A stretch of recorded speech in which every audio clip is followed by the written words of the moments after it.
So my initial plan before Prey was to do a video where I gave my updated thoughts on two Predator movies that I have very different opinions on back in 2018 when I reviewed the movies. Predator 2 and The Predator from 2018. Unfortunately, because I didn't have a laptop of my own, which I'm still in the process of doing, and it's because I couldn't transfer any files at the time, I had to hold it off until after Prey came out. So by the time you see this, this was recorded on June 10th. This is post Joshua telling you that, so that way you can know by the style and by the change and by the shirt that I was wearing that day. So, with that being said, I do hope you still enjoy the video to hear my updated thoughts for Predator 2 and my updated thoughts on Shane Black's The Predator. Stay epictastic.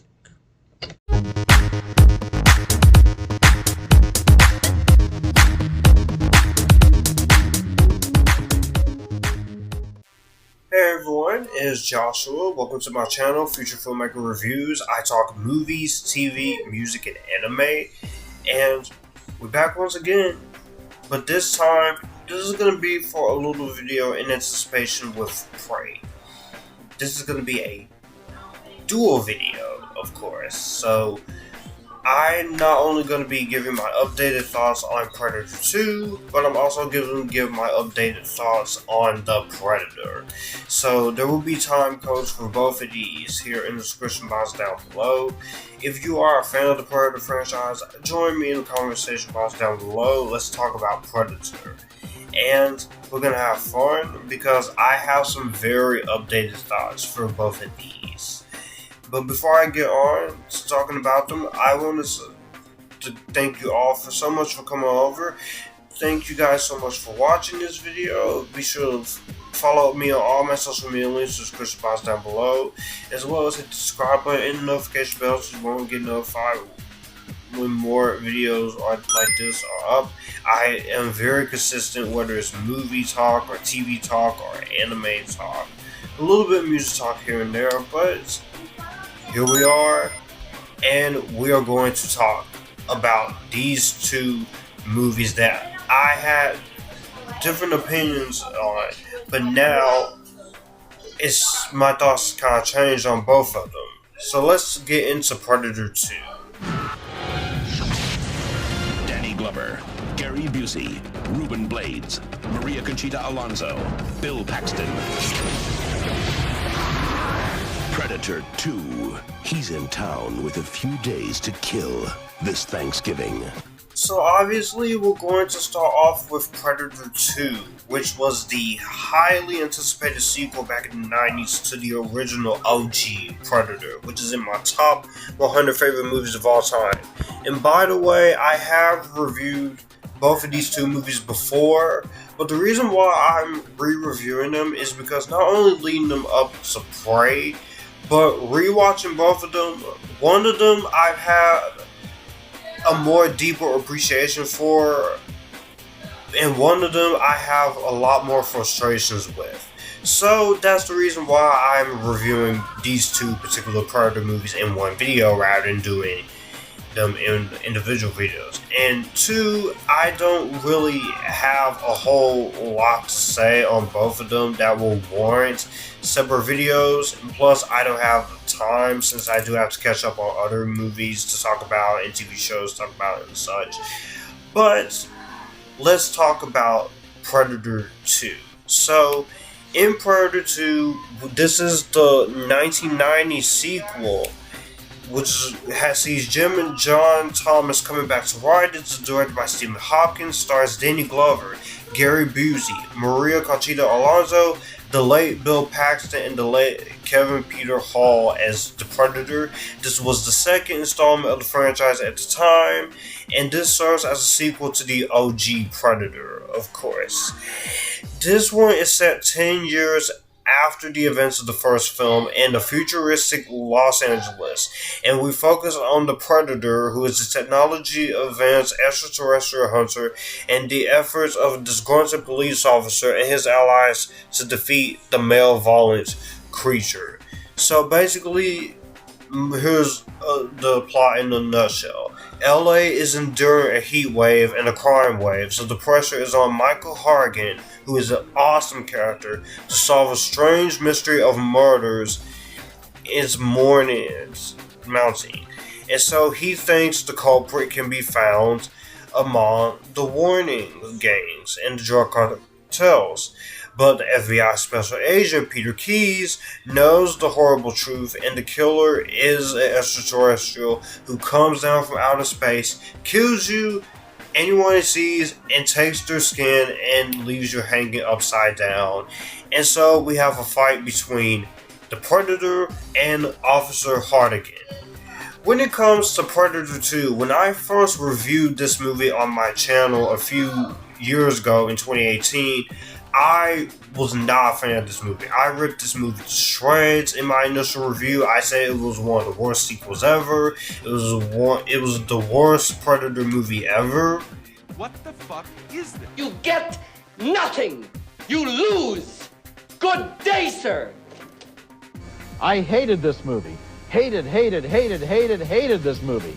Hated it. Hated every simpering, stupid, vacant, audience-insulting moment of it. Unquote, and so on. Altogether, So thanks.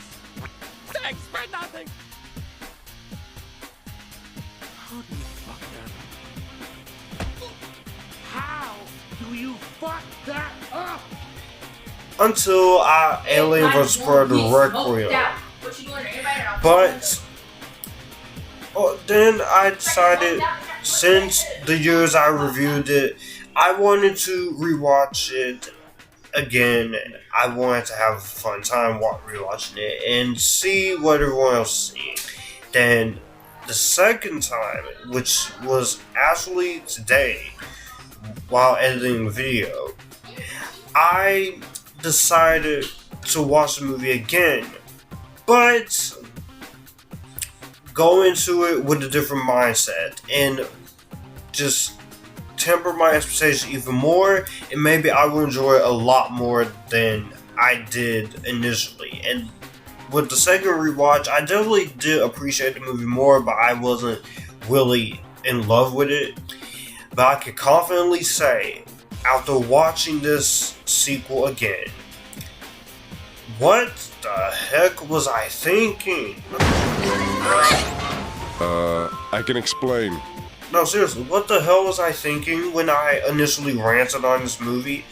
What was wrong with me? Seriously, I must have been on some type of crazy hypnosis to think this was a bad sequel, because I actually think Predator 2 is a really underrated sequel, and a damn good sequel at that. So, let's talk about it. So, following the success of Predator back in 1987, once 20th Century Fox or 20th Century Studios approached the two writers to write a sequel, one of the ideas was to put it in the urban jungle, which the studio liked, and the eventual setting was Los Angeles, portrayed as a city blighted by gang warfare. So, of course, they went with this idea, and of course, producer Joel Silver, he invited Stephen Hawkins to direct after directing Nightmare on Elm Street 5, The Dream Child, which that is my least favorite Nightmare on Elm Street movie of all time. And so, before the screenplay was finished, he worked closely with the brothers in the script to revitalize and storyboard sequences. And so, Danny Glover got casted, but at first they wanted Patrick Swayze with a returning Arnold Schwarzenegger. Then they tried to get Steven Seagal, and that didn't work out. So they landed on the cast they had now, and they changed up the design to make it a little more urban and hip.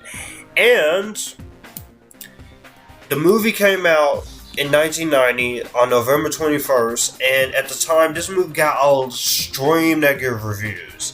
And this made money against its $30 million budget.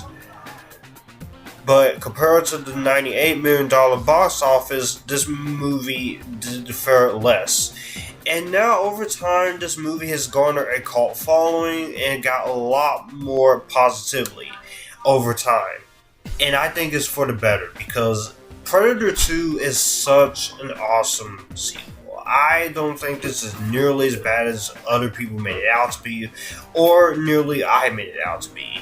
I definitely still have issues in this movie that are still going to be there, but I definitely do think this is a way better movie than most people give it credit for. First off, I do like the setting and the idea of taking the Predator from the jungle into LA, into a city where crime is not going right and all this chaos is going on with cartels and drugs going on in the city. I think that's a very interesting way to go at it. And if you're going to do a sequel to Predator, you better be able to do something different. And that's why I very much appreciate it about Predator 2. It wanted to do something a little bit different compared to what else we've seen in the past.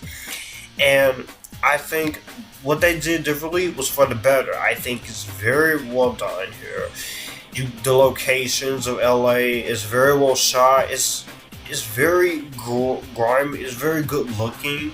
The production design, from a cinematography standpoint, you get some great looking shots, some beautiful cinematography. I think Stephen Hopkins knows how to shoot a movie, and I like the setting. Taking the Predator from his usual habitat and bringing him into this, I think, was a very smart move. I'm still surprised to this day that so many Predator fans actually don't like this idea. To me, I think this idea is very clever. It's a very welcoming idea, and it just gives the Predator something more to do. On top of that, you have a kick-ass lead in the form of Michael Hartigan, played by Danny Glover. Danny Glover is one of my favorite actors. I love Danny Glover. I almost said Danny Elfman. Every time he shows up and do something, he sells it. He might be in the older age, but he can still act his ass off. Whether it's The Color Purple, whether it's 2012, whether it's Beloved, this guy is a fantastic actor, and he's a great lead. Not to mention, he's also an awesome black lead. And it's very nice to see a different character like this. Yes, I like his character. He goes through character growth in the movie. He is investigating the rival Jamaican and Colombian drug cartels. He is very stubborn, and he's often criticized by superior officers for not obeying orders, but he's a hard ass, and that's what I love. I do like likable characters. He might be a hard ass, but he's also a very likable hard ass, and that's what I love about Danny Glover. He puts a lot into the performance. He's awesome. You also got my boy Gary Busey. He is posed as a DEA agent and Agent Peter Keyes. He leads a special task force investigating a drug conspiracy, and he's a replacement for Dutch. Arnold Schwarzenegger, he did decline to reprise his role. That does annoy me a little bit, but oh well, what can you do? Gary Busey, he's a nice replacement for Arnold Schwarzenegger. He's awesome in the role. He's very likable, very charming. He's very cool. You also have the late Bill Paxton as Dr. Jerry Lambert. He's the comic relief, and he is really funny, but he's also a pretty interesting, awesome character. He's transferred from another prison into the Metro Connecticut Command. He's awesome. I think he's very fun. He's very likable in the role, and he's just entertaining to watch. You also have Lillian Childlin as Dr. Irene Edwards coming back. I thought she was great. Other actors, you have Maria Conchita Alonso, who shows back up from the first movie, and I think she does a really good job in the movie. I think her performance is really cool. It was nice to have her in here, a Latin American female character. She was great here as Detective Leon Contrell. She's involved in the shootings as well, the gang wars. This cast is very dedicated, and I like some of the other actors like Harvey Keitel, Robert Davi. The cast here is very good here. I do like the cast. Another thing I really like I said, is the change of pace in not only the style of the movie, but also in the story and the direction. Stephen Hopkins, he is a very hit and miss director with me, because when he hits in his directing, he hits. But he also has a lot of misses too. I think Highlander is one of his best films he's done. He directed Second Unit, he did a great job with Judgment Night and Blown Away. I also think he did a really good job directing from the clips I've seen. And he also did a very good job with Race. But for every hit, he does have a miss. You have The Reaping, which I thought, I haven't rewatched it in years, so I don't know what to think of it.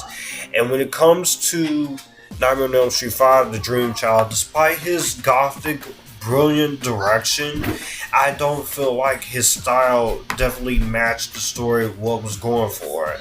Not to mention, you have a very rushed script when it comes to that. But here, he's in his comfort zone. He gets to play around with his budget, and the locations is on screen. The action scenes are very well done. You have some good killing moments with the Predator and some good badass moments with the Predator and Hardigan fighting off with each other, which I thought was really cool. And also, I will have to give credit to the Kevin Peter Hall again as the Predator. Once again, he's great. This will be the last time he will play the character before his tragic passing in 1991, which it does sucks watching this, because you do like Kevin Peter Hall as the Predator. And how much more can I go on with talking about the Predator? He's one of my favorite horror sci-fi characters. He's a badass. He has awesome gadgets. He has awesome weapons. He literally does not fuck around. You also have the Elder Predator, which I also think is very creative in here. And Hal Rail does the voice of the Predator, replacing Peter Cullen from the last movie. So that gives Predator a lot more screen time to delve into, and I think for that alone, you definitely do get a lot of that. A lot of Predator here, and when it gets to the big confrontation between the Predator and the Hardigan, that is awesome, and that is a lot of fun to see. And I definitely do like that. And also, I do like a little hint of what we got to come when it comes to the hint of a xenomorph here. You see different skulls in here in the trophy room at the end with the xenomorph. I think that was actually pretty cool. That would tell us we were going to get an eventual Alien vs. Predator movie, which a lot of people hate, but I'm actually in the minority. I actually think Alien vs. Predator is a fun time. It's certainly not the masterpiece. It's certainly not an amazing movie. But for what we got, I think it's a very fun, entertaining, kick-ass movie. Is it PG-13? Yes. Does it miss a lot of the gore? Yes.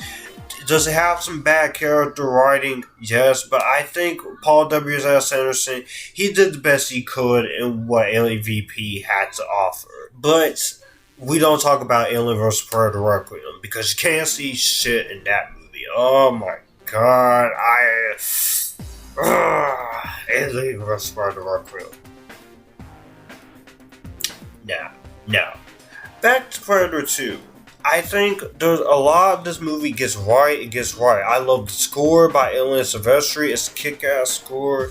It's an hour and 48 minutes. I'm never bored. I think the cinematography is well done by Peter Levy. It's a well-edited movie by Mark Goldblatt and Brett Lovett. Like I said, I do have a few issues when it comes to this movie. I don't think the script is nowhere near as great as the first. There are some moments where the characterization and some of the writing isn't always the strongest. And it does take a while for the movie to get going at points. And definitely, I will say this right now. This movie is 90s as hell. But it can be, if you can look at it from a different point of view, I think you can very much have fun with Predator 2. And there are moments where it does get way too observed. But at the same time, though, I appreciate the fact that it wanted to be different from the first movie. Much like how I appreciate the Matrix sequels for wanting to be different from the first movie. And I'm also in the huge minority with the sequels as well, including Resurrections, with all of its faults. But I think Predator 2, all in all, overall thoughts, I think this is a way better movie than is given credit for. I don't know what came over me when I first saw this. Maybe it's just because I love the first Predator so much, and I wanted something better out of Predator 2. But looking back at it, Predator 2 was actually way better than I thought. And I'm actually going to change my rating on Predator 2. Predator 2 is one of the highly underrated sequels. It's one of my favorite sequels now. It's awesome. I'm giving this thing an Epictastic. Check this out. It is absurd. It's definitely not everyone's cup of tea. But Predator 2, I think, is mercifully better than what a lot of people is giving credit for. And I think this has become a very misunderstood film ever since its 1990 release. It's fun, it's kick-ass, it's an entertaining sequel. It's not my favorite sequel, that still goes to Predators, which we would not get until 2010 after the two Alien vs. Predator movies. And this will be the last standalone Alien movie for a little while until 2018. And so it's a lot of fun to go back and rewatch and have a lot of fun with Predator 2. It's so kick-ass. So come and get us, motherfucker.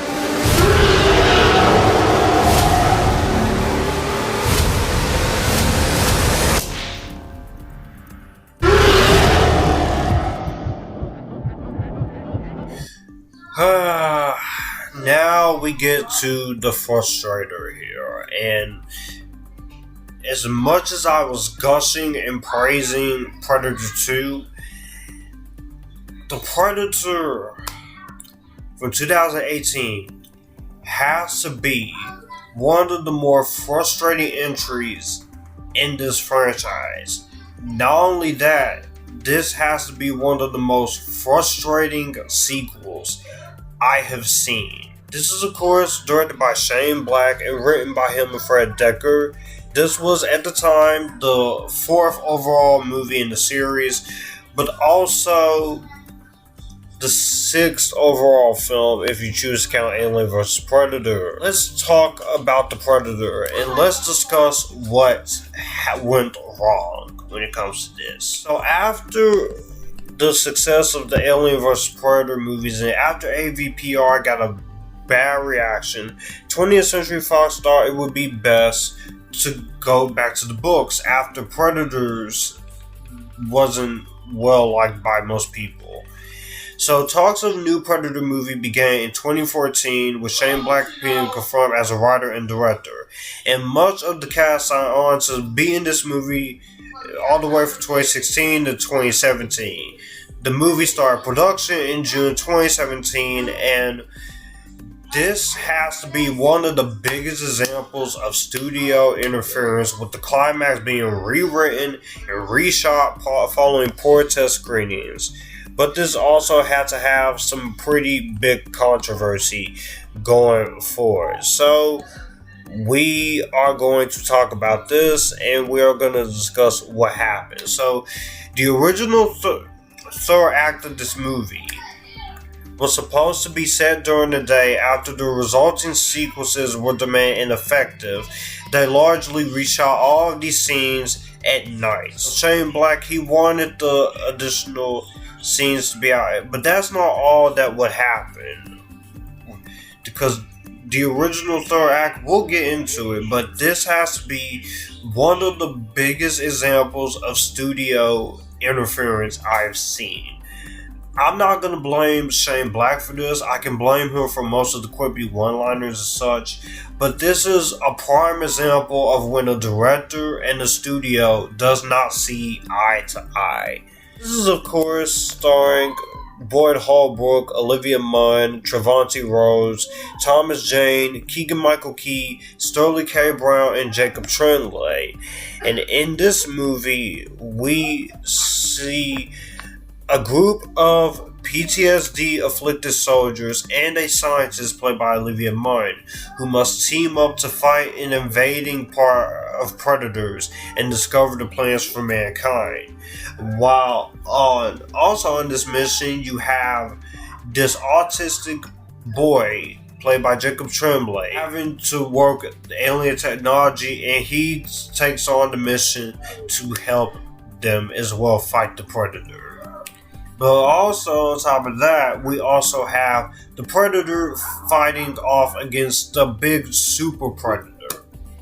That's the plot of this movie in a nutshell. When this movie was getting ready to come out in 2018, this was one of my most anticipated movies of 2018. I was excited to see it, a new Predator movie. I was a fan of the first movie. I was like saying when on the Predator 2 part, wasn't a big fan of Predator 2, but now I've grown to appreciate it.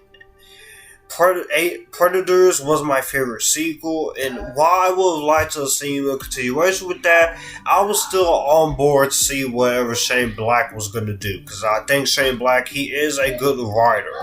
Not many people like his style, but I think he's also a very capable director. I love The Nice Guys, which is very underrated, should have been seen way more by people. I like movies like Kiss Kiss Bang Bang, which is my favorite movie he's directed.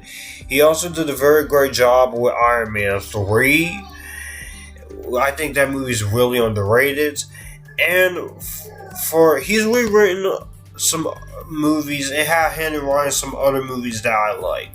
Last Action Hero, The Last Boy Scout, Lethal Weapon 2, Lethal Weapon 1, The Monster Squad, which I still want to check out. And he was an uncredited script doctor on the original, and not only that, he played a supporting part in the original Predator as well. He also wrote The Long Kiss Goodnight, which I think The Long Kiss Goodnight is okay, but it was never one of my favorites growing up. And I don't hate it, I just think the movie's okay. Dead Heat, and he also did The Hunt for Red October, and was script doctor on RoboCop 3. So with his track record of writing scripts and directing, and him playing a part in The Predator, this should have been a home run, right? The trailers looked great. I thought, at first when the movie came out, I was in the minority. I thought this movie was one of the better Predator sequels we had. I thought it was better than Predator 2 at one point. I definitely had issues with it, but I did enjoy it overall. But the more years has gone on, and the more production history has came out about this movie, as far as controversies with Olivia Munn and one of the co-stars and his acts, and more of the controversy with the autistic character, this has to be a prime example of a frustrating disappointment. This is me being reasonable. And unfortunately, I wish I could still be that one person who says I can still love this movie. And don't get me wrong, I can still get some enjoyment out of this movie. I can turn my brain off and have a good time with it. But when you really think of this had all the right ingredients to be a great Predator sequel. But unfortunately, it falls short of very big expectations. What the fuck happened? Hey! First off, I will start off with the things I still like. For one, I still think this is a very well directed movie by Shane Black. He knows how to get some great camera shots. He knows how to direct a movie. He's been directing movies like this for quite a while. And I will say his direction, for the most part, is pretty competent when it's Shane Black. And I will say some of his Shane Black humor I found funny in some parts. There were some other parts where it just didn't really work for me. But I felt like some of that humor, that classic Shane Black style humor, was there. I will give credit to what credit is due. And I will also say with the action stuff when it comes to Predator, whether it's the OG Predator or the super hyped up Predator, I think that stuff is actually really good. It's really fun. I think it's really awesome. And it's very entertaining to watch. I do like those sequences. And I will say, for the most part, the cinematography, this is a very good looking movie. It's a very well directed movie. It's a well shot and a well lit movie. And I definitely also like what they were trying to do and what the movie was going for. And I do like some of the potential this movie did have. It does have it in those great sequences. Larry Fong, he knows how to get some great shots. As I said, I think the score by Henry Jackman is really well done. And for the hour and 46 minutes, it gets you in and out. And for the $88 million budget, it has great effects, it has great production design, great costume design. And I will say some of this cast is really trying. You have Sterling K. Brown, who's trying. I think Olivia Munn, she might be miscast, but I think she does a good job in the role as a scientist. Keegan-Michael Key, I thought was fun. I think Boyd Holbrook is a very likable protagonist. And Trevante Rhodes as Nebraska Williams, I do like. And the first act and the second act, despite some flaws with them, I was on board for what the movie was going for. Unfortunately, what this movie does not work is the writing in parts, characterization, no character development for a lot of these characters. The portrayal of autism, don't worry, it's not bad. It's not as bad as music. And the CGI when it comes to the Predator and the studio interference. That's the thing I want to start first. You can tell that this is not 100% Shane Black's vision. It feels like someone came in and it felt like the movie was being taken away from it. And you would think, for as good of a director this guy, Shane Black, is, you would think you would have some full creative control over this, right? Wrong! I honestly would like to see what was Shane Black's original version. Whether it was going to be more in line of the original films, or was it going to be more of his own beast. I don't know. We don't know what happened. But let me just go to some of the fun facts about this movie here. The original plan for this movie for Shane Black, he wanted this to be more like the original. And for his R rating, he wanted to go for a full R rating. That makes sense. But at the same time, I felt like you could have had some tie-ins to Predator 2 or stuff for the Predator 2 fans like myself. The entire climax between the leaked script and the production, the original cut had an almost completely different third act, which took place at night. And this whole third act was going to involve the Loonies and the army joining up with newly arrived good Predators, and then fighting with them against Upgrade and the other Predator hybrids. Is because he was trying to prevent them from stealing the hybrids back. And one of the other ones was going to show Loonies and Predators dressed in army camouflage, in gear, driving in, and Roy was going to help the Loonies. There was going to be different death scenes, and not only on top of that, Edward James Olmos was going to be in this movie also. However, the ending didn't include the sequel bait in the last scene like the original cut. And you're gonna have Coyle's mutilated dead body covered with body parts after he was killed. But because of the poor test screenings of the original cut, the studio just went in, demanded the entire third act to be reshot, to have more action, and the original was too talkative. This had many plot holes, continuity mistakes. Edward James almost was cut. All of his scenes were cut. And there was going to be an original cameo from Arnold Schwarzenegger.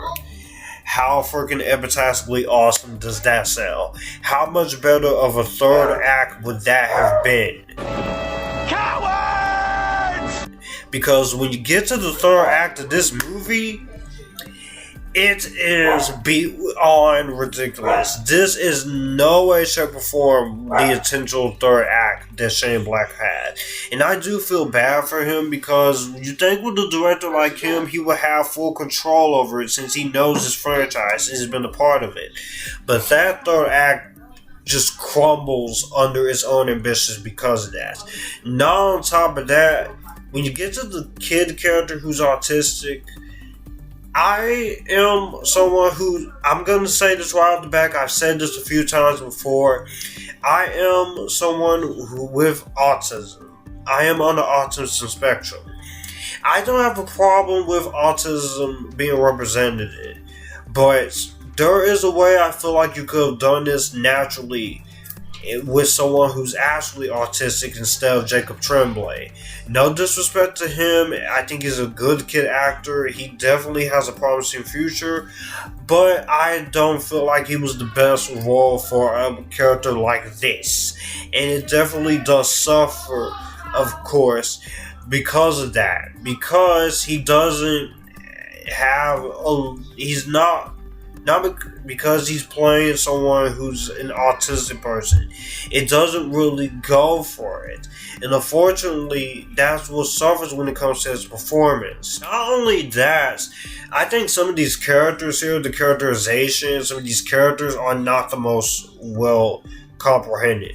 Other characters like Sterling K. Brown and such in this movie, and Thomas Jane, you barely get any development out of them, and you don't get the time to have a conversation with them, which is why, again, I don't blame Shane Black for this. I blame the studio for this, because any kind of character development they do have is all thrown away for a lot of unnecessary jokes, especially a Haunted Mansion joke that did not need to be made here.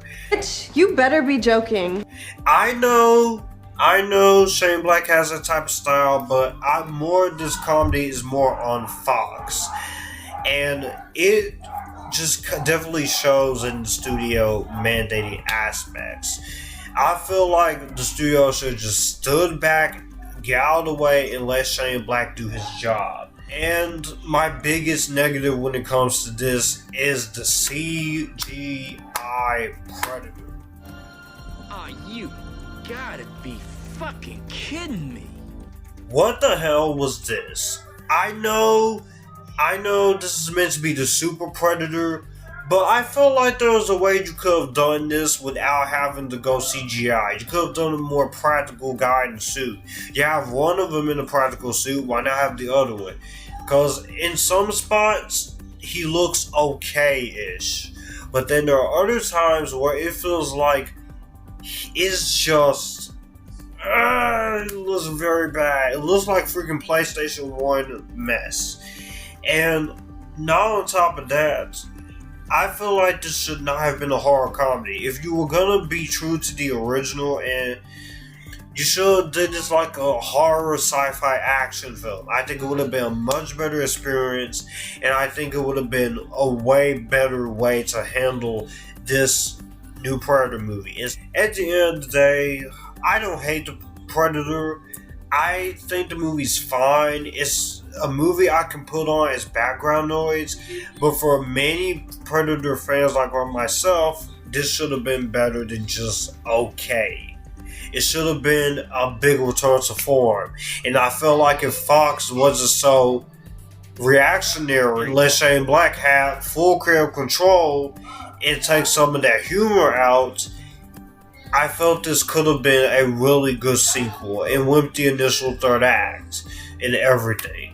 But as it stands, we have a movie that is a clash of two different styles, a director and the studio. And unfortunately, that's what led to this movie's downfall. So unfortunately, my grade here is going to have to be an unfortunate street this thing. It has good things in it, but this is a movie that I would only get this for completionist sake for background noise. But watching the whole thing is a frustrating experience. So, I'm sorry this might be a little bit of a long video, but I wanted to do this as an updated thoughts on Predator 2 and The Predator.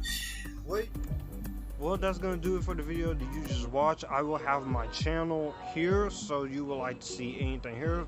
Click the channel icon, subscribe for more. I will also leave a video and maybe a playlist here, so in case you want to see what I'm about. As always, stay Epictasticness, join the Epictasticness, and you guys keep it cool.